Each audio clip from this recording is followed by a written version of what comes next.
From ABC, this is World News Tonight with Peter Jennings. Reporting tonight from Cuba. Good evening from the Central Park in downtown Havana. We are here this week to witness the rendezvous that Fidel Castro and the Pope are having with history. We are here because what happens on this island will also have an impact on the United States. Everything that happens in Cuba gets America's attention. Incidentally, we just show up to do the broadcast, and Cubans want to know what we're going to tell Americans. In many cases, what their relatives in the United States are going to hear. Well, this is the eve of the Pope's visit to one of the last bastions of communism anywhere in the world, and it is already causing enormous expectations. In Revolution Square, they put up a giant cross today. And right across from the Cuban revolutionary icon Che Guevara, they now have a giant portrait of Jesus. Above it, in Spanish, "Jesus, in you we believe." Not all Cubans believe, but Castro has invited everyone to welcome the man who has been one of communism's most effective adversaries. And that's why there is suspense. Everyone appears to believe that somehow Cuba is going to change. Castro has said officially that it's okay to be enthusiastic, and so people are increasingly enthusiastic by the day. Today, Cuban television, which clings to the Communist Party line, actually began to promote its papal coverage. Today, hundreds of people from the U.S. began to arrive, including some Cuban Americans who left here when Castro came to power and are returning to Havana for the first time. The Pope's visit is important, but they are also coming home. This is quite an extraordinary story unfolding here. We'll come back to Havana later in the broadcast, but now we're going to go back to New York, where Diane Sawyer has the rest of the news. Diane? Peter, and we also have a big story here at home. In California, the accused Unabomber has been judged sane enough to stand trial. At the courthouse, here's ABC's Ken Kashiwahara. The finding that Theodore Kaczynski is competent to stand trial came after he spent nearly 20 hours being examined by psychiatrist Sally Johnson. But except for that, almost everything else in this unpredictable trial is still up in the air. In court, the question turned on whether Kaczynski will be allowed to represent himself as he has requested. Today, the judge, who has yet to rule on the issue, suggested that Kaczynski may have made the request too late in the trial process. Kaczynski has tried to fire his attorneys because they want to portray him as mentally ill, a defense Kaczynski strongly opposes. The judge could order the attorneys to do what Kaczynski wants, but today his lawyers said they would oppose that. Or he could order Kaczynski to agree to a mental illness defense. Even with complicated legal issues still unresolved, the judge is determined to begin opening statements on Thursday. But no one here is taking any bets that that will happen. Ken Kashiwahara, ABC News, Sacramento. And for more on this, we turn to our legal analyst, Terry Moran. Terry, clear something up for me. Because she found that he was competent to stand trial, does that mean that she found no serious mental illness? Not at all, Diane. The finding of competence is a very minimal finding, and in fact, it just begins the process. There's much more to this examination than competence. Dr. Sally Johnson was in with Ted Kaczynski for 20 hours. That's, I'm told, 4 to 5 times longer than the normal competency examination. And so now the court and the prosecutors have their first independent, long look at Ted Kaczynski, and that could change the dynamics of this case. And if she found that he also does have serious mental illness, how would it change the dynamic? Puts pressure on the judge. Does he really want a seriously mentally ill person representing himself in a capital case? And it may give prosecutors and the Justice Department this independent evaluation of Kaczynski's mental health to allow them to give him a plea bargain and stop seeking the death penalty in exchange for his guilty plea. All right, our thanks to Terry Moran. And in other news, today began a telling week in the Mideast peace talks, or what's left of them.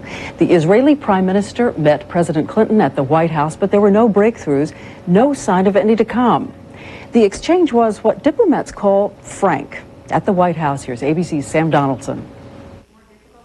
No smiles, no backslapping, just serious, even grim faces all round, as Israeli Prime Minister Netanyahu and President Clinton sat down to talk.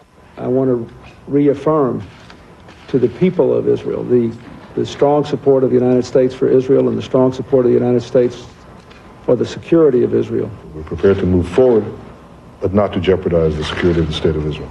But that's the rub. Israeli withdrawal from occupied territory has come to a halt despite previous agreements. The Israelis blame Palestinian terrorism, but the Clinton administration is clearly exasperated with the lack of movement. And it doesn't help the atmosphere when, upon arriving in Washington last night, Netanyahu almost immediately addressed a gathering of conservatives that included such fierce Clinton critics, God bless the Prime Minister, as Reverend Jerry Falwell. Today at the White House, President Clinton pointedly couldn't even take time to have lunch with Netanyahu. A lot of people think that President Clinton was administering a polite snub to you during this trip. Do you feel snubbed? No, not at all. I think that we had a good meeting. In fact, the president put forward some suggestions for small steps that Israel could take now, and Netanyahu did not reject them out of hand. Then the president went off to play golf, and the Secretary of State conferred with Netanyahu. But the Prime Minister is expected back here at the White House this evening for another round of Clinton persuasion. But no dinner either. Sam Donaldson, ABC News, the White House. Palestinian leader Yasser Arafat, who was in Paris today, will meet with President Clinton later in the week. And the Holocaust Memorial Museum in Washington has reversed itself and invited Mr. Arafat to receive a special tour. Previously, museum officials told him he could visit as an ordinary citizen, but without a special welcome. The Pentagon said today it will re-examine the question, are the remains inside the Tomb of the Unknown from the Vietnam War in fact known? CBS News first reported last night that the tomb may contain the remains of Air Force pilot Michael Blassie. There was a suspicion that the body was Blassie because his uniform and ID card were found near the body in Vietnam, but subsequently they were lost. Blassie's mother now wants the remains in the tomb tested for DNA. It's a beautiful place to be, and it's a great honor to be there, but not if you're known, not if it's your son. A decision whether to exhume the body could take months. In a moment, some of the day's other news. Oprah's day in court. When she worried out loud about mad cow disease, did she break the law? And later, Peter Jennings from Havana on the Pope, Fidel Castro, and why both men are taking what some say is a big gamble. This is World News Tonight with Peter Jennings, brought to you by Just for Men. I thought you were starting to go gray. I was, but I never did. So what happened, a miracle? You can't tell? Tell what? I use Just for Men. That's hair color? Even your barber can't tell you use the hair coloring called Just for Men. Simply shampoo in, then rinse. In only 5 minutes, this unique Just for Men formula blends away the gray, actually matches your gray to your real color. I never would have guessed. Just for Men. So natural, even your barber can't tell. Oh, this head cold. I'm so clogged up, I just can't focus. You okay? Get new Tavastine caplets. Just one works 12 hours versus 4 Tylenol cold pills. Tavastine clears your congestion. Be clear-headed clear through your day with new Tavastine caplets. When heartburn and pain get you, don't get any of these for complete relief. Problems this bad need Alka-Seltzer, the only one with effervescent power to speed relief, plus medicines for all your symptoms. The 100% solution, Alka-Seltzer. In Amarillo, Texas today, they've selected a jury of 8 women and 4 men for the cattle industry's defamation suit against Oprah Winfrey.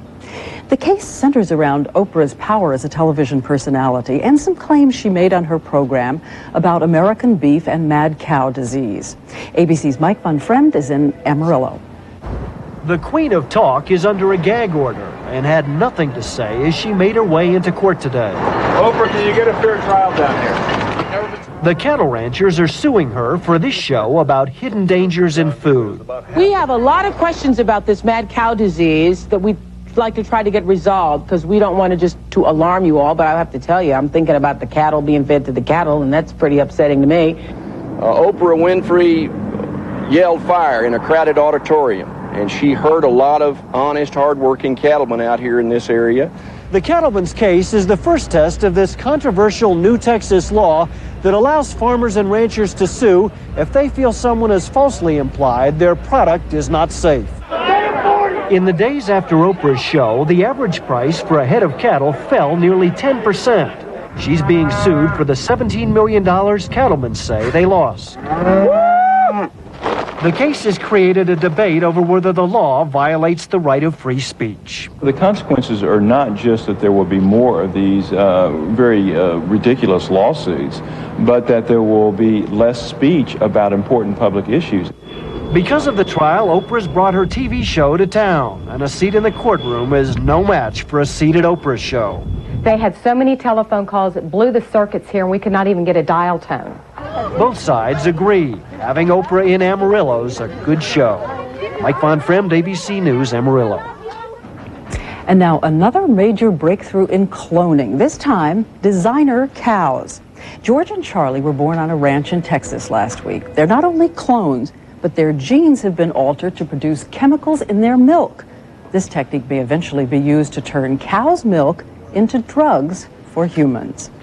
And here's another genetic experiment. In the United Arab Emirates today, the first pictures of a baby comma, not a punctuation mark, a cross between a camel and a llama.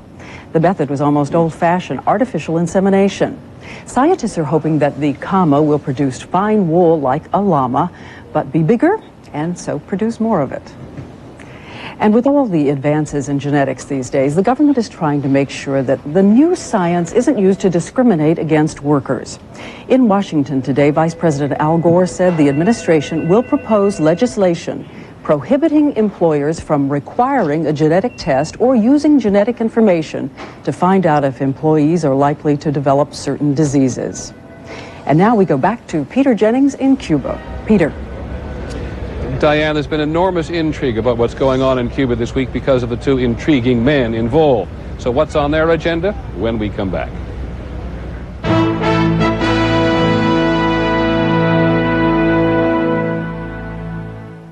It's a little pill to fight gas. It's fast. It's concentrated. It's powerful. It's a soft gel with no taste. Try extra strength Gas X soft gels or great tasting chewable tablets. Busy day on Wall Street. How do you stay ahead? Stocks ended mixed. The S&P 500 closed. You watch. Cautiously optimistic. Listen. Gather facts. Know as much as you can. And pay as little as you can. Mutual Fund OneSource only from Schwab, including historically high-performing no-load funds and more from over 90 fund families. Call now for the latest select list and get investing The way it should be. I work for a dermatologist, so I see what people go through with psoriasis and eczema. That's why I'm excited about the latest therapy from Cordaid. Cordaid Intensive Therapy. In preference tests, it was chosen over Cortisone 10. Cordaid Intensive Therapy has the most powerful medicine you can buy to stop the itch and help you heal quickly. Plus 7 soothing skin moisturizers. And there's no brand doctors recommend more than Cordaid. Cordaid Intensive Therapy. Today's preferred therapy for psoriasis and eczema. There are those among us with very simple tastes. They only want the best. And for them, there's Fancy Feast gourmet cat food. Exceptionally moist and delicious. Fancy Feast. Good taste is easy to recognize. America is now on sale for $59, thanks to Greyhound. So if there are people you need to see, places you need to be, now is the time to go Greyhound. Plan ahead, call Greyhound, and go anywhere we go for $59 or less. My uncle took Tylenol for arthritis. Hours later, hurts back, took more. The doctor said Aleve is strong. Just 2 and I'm good all day. I was taking 4 Advil or 8 Tylenol. Aleve is all he needed. Aleve. On the eve of the Pope's arrival here, it is only too obvious that much of the world is engaged in this visit because it involves these two men. The one who runs a Caribbean island with 11 million people and the other who gets some allegiance from 1 billion people. They are two of the most charismatic leaders of the century. And this week, each of them has an agenda. Each of them has something to say about the United States as well. ABC's Bill Blakemore will come with the Pope from Rome. John Paul's advancing Parkinson's disease may have slowed his step, but not apparently his will to push for political change. In some ways on this trip, as he's made clear since they first met, John Paul will side with Castro against the U.S. He opposes the U.S. embargo of Cuba, arguing it only hurts ordinary Cubans. He admires government that gives health care and education to everyone, as Castro's has. And the Pope from Poland is a champion of small countries remaining completely independent from large, powerful neighbors, as Castro's Cuba has from the U.S. It's really sticking the finger in our eye and saying, okay, the Pope of the Roman Catholic Church does go to Cuba. You Americans do not even have a normal political dialogue. But this Pope is also a champion of human rights, and he's expected to say clearly in Cuba that Castro must begin to give Cubans more freedoms.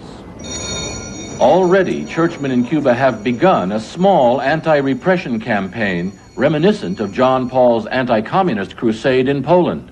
On the webpage of the Cuban church, one writer declares, "We Cubans are living a lie. Being critical should not mean you're discriminated against." Fidel Castro will hear such calls for freedom in person this week from the world's most famous living force for non-violent change. Bill Blakemore, ABC News, Vatican City. For his part, Fidel Castro was the ultimate political survivor. People have predicted his demise so many times, and the U.S. has tried to hasten it on several occasions. Time and again, he endures. He has outlasted and sometimes outsmarted 8 American presidents. Fidel Castro invited John Paul to come for a reason. This is clearly an opportunity for Cuba to look good internationally. The entire world will see images of the Pope in Cuba. They'll see images of the Pope with Fidel Castro. It will give the rest of the world a view that Cuba is like any other nation, something the U.S. has, of course, tried to persuade the world that it's not. For nearly 40 years, the United States has said categorically it would not tolerate totalitarian rule in its own backyard. It is the U.S. economic and political embargo which has kept Cuba in a box. The main positive for Castro to invite the Pope is international. To be able to say to the rest of the world, this government is not as closed, as intolerant, as totalitarian as some make it out to be. One of the scenarios widely advanced before the visit is that through the Pope, Cuba, still led by Castro, can begin a more productive relationship with the world that will in turn bring pressure on Washington to change. Those observers looking for a battle between uncompromising representatives of very different ideologies will, in all likelihood, be disappointed. Castro has said that you can be a communist and still be a Christian. He says he and the Pope both want to end the exploitation of man by man. The question is, who will Cubans believe?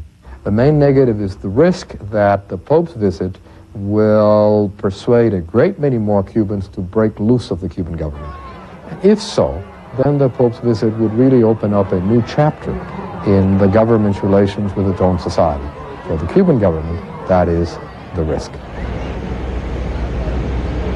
At the end of the broadcast this evening, one more trip around Havana to see what it's been like since the last time. And in just a moment, Diane Sawyer will have some other news.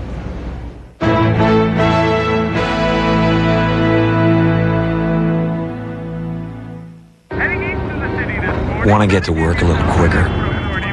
We at Lockheed Martin have just the thing. The world's most advanced system of electronic toll collection.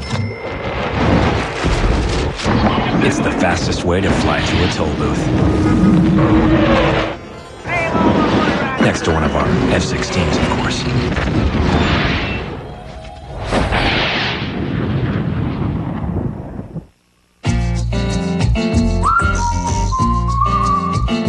Something's gotten into Sunsweet prunes. Something sort of lemon. Delicious lemon essence from Sunsweet. It's prunes with a twist. What causes denture odor? Get close and you'll see. Germs. Efferdent Plus with Fresh Burst Listerine ingredients. It kills odor-causing germs. So you can get this close. Minty Efferdent Plus. Kill the germs, kill the odor. Once, in parts of this country, the problem wasn't getting good health care, but getting any at all. Fortunately, the doctors of the American Medical Women's Association have always gone the extra mile for people's health. Now, out of concern for yours, they've granted their acceptance to supplements. These from Nature Made. Nature Made is proud to bring you the first supplements to earn the acceptance of the AMWA. Nature Made, trusted by the ones you trust. You can feel it start to burn all through here. All you can think about is getting rid of it quickly. I even tried Zantac 75, but it didn't work fast enough. Finally, I asked my doctor, and my doctor said Mylanta. Fast-acting Mylanta was made to work fast where heartburn hurts most. Soothing, on contact. It's so fast. My doctor said Mylanta. Now get fast relief with the great taste of new Lemon Twist Mylanta. Computer giants Microsoft, Intel, and Compaq have reportedly agreed to join with local telephone companies around the country in support of a new technology that could dramatically speed up access to the internet. Here's ABC's Gina Smith. It's called digital subscriber technology, and it targets the biggest frustration facing internet users. It's the lack of fast access. It's really a log jam, and it's holding everything back. Websites that now take minutes to display will appear almost instantly. Computer modems have been allowing faster online access every year or so, primarily by pumping data over phone lines at a higher rate. But so-called DSL modems could send data 30 times more quickly than today's fastest models by fitting more data through phone lines every second.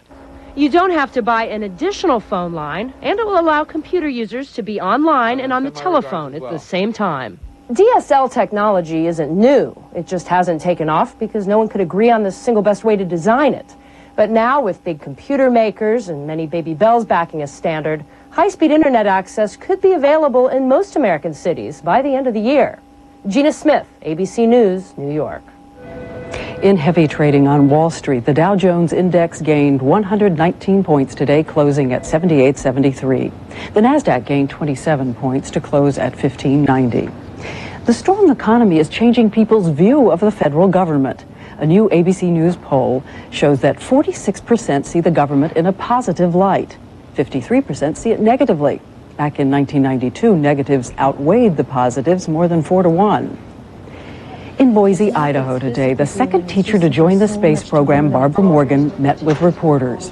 After getting the final okay yesterday to start full-fledged astronaut training, she has stayed in top physical shape since she was Krista McCullough's backup on the Challenger mission. That's Morgan with the balloon, 12 years ago. And now, once again, Peter Jennings in Havana. Thank you, Diane. You may wonder why all these people are still standing around here in Central Park this evening. We'll tell you about that at the end of the broadcast. Back in just a moment.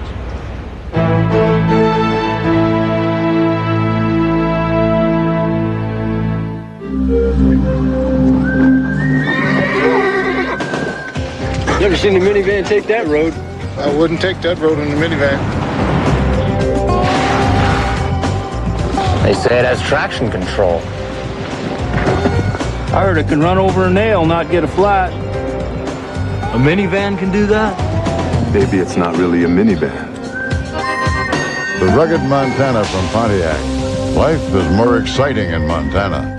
An important message from James Lee Witt, Director, Federal Emergency Management Agency. When heavy rains saturate the ground, anyone can suffer a flood. Only flood insurance covers you for flood damage. Fortunately, it's available from FEMA's National Flood Insurance Program. It takes 30 days before policies go into effect, so it's important to buy flood insurance now.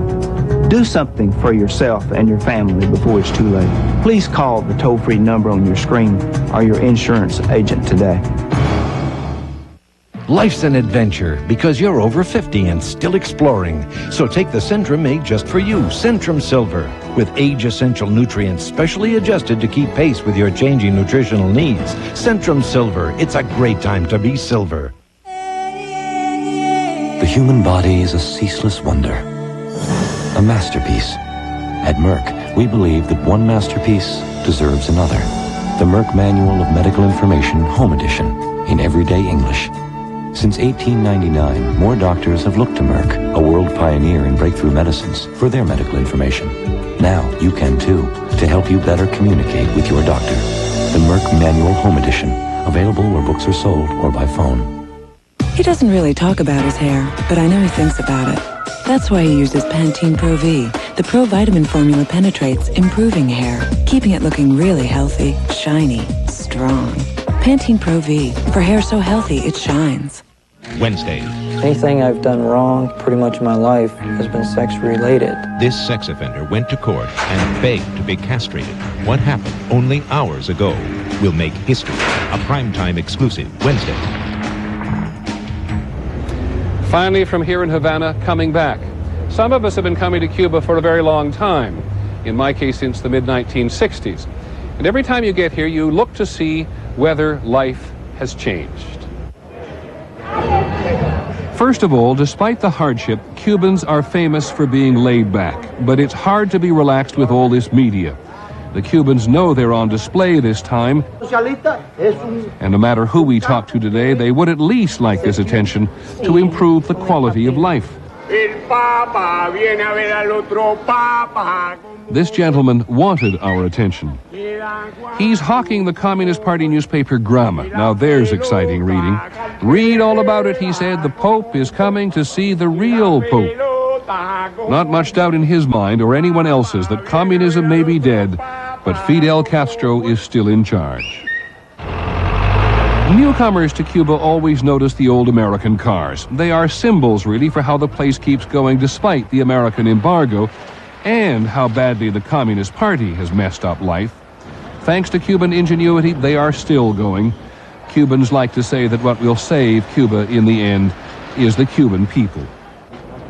Coming back, you always wonder whether Cubans have any more to eat, and is it any more affordable? No one ever starves in Cuba, but bread is still rationed, which seems so fundamental when you've just arrived from New York or Miami.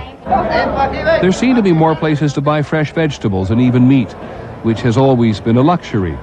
But here's the big change. You had better have dollars. This place runs on dollars now. They are perfectly happy to chat about the Pope and Fidel, but mostly Cubans are obsessed with what it takes every day to get by.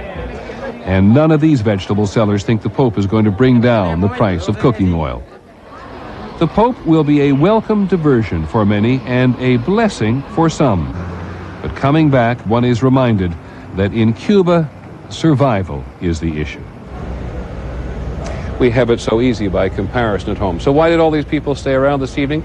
Well, they've never seen commercial television. They were particularly fascinated by the commercials. They laughed a little when they saw the man selling the Communist Party newspaper, and they oohed and they awed at the sight of the dollars. This is a very isolated island. Our coverage of this papal visit will continue with a very interesting program from Nightline this evening. Ted Koppel is here as well. I hope you'll join us tomorrow. I'm Peter Jennings for World News Tonight. Good night from Havana.